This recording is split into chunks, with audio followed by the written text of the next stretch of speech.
The United States goes into Afghanistan in October, early October, October 7th of 2001, directly in reaction to the attack that was conducted by the non-state entity Al-Qaeda on its soil, the US soil.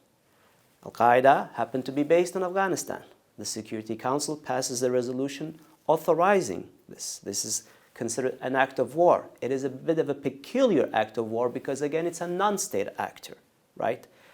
But all the elements are there. And Al-Qaeda being in Afghanistan, the United States goes into this as kind of a hot pursuit logic where it goes. That is how the US goes into this. But in reality, both the Bush administration, the Obama administration, the Trump administration have in sequence continued to play this game of a murky presence, so much so that by the end of the 2010s, it was never so clear to the average American, to the US administrations themselves, why they were in Afghanistan. What exactly was the purpose? If it was for Al-Qaeda, bin Laden died in May 2011.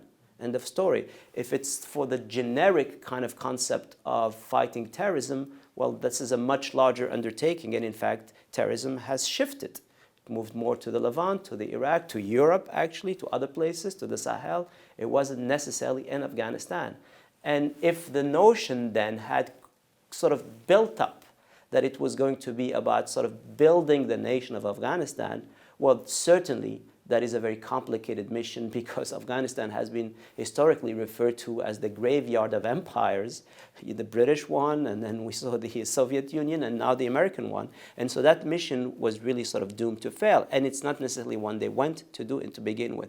And so I think we come today as a moment of reckoning, which tells us something about this military adventurism, that in fact, Afghanistan became one latest story of US military hubris.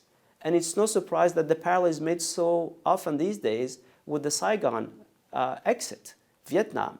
And so people are seeing the same images, kind of a panic moment. How in the world can you live Afghanistan in a panic mode, having been there 20 years and planning this exit? This is a story of a failure when it comes to that.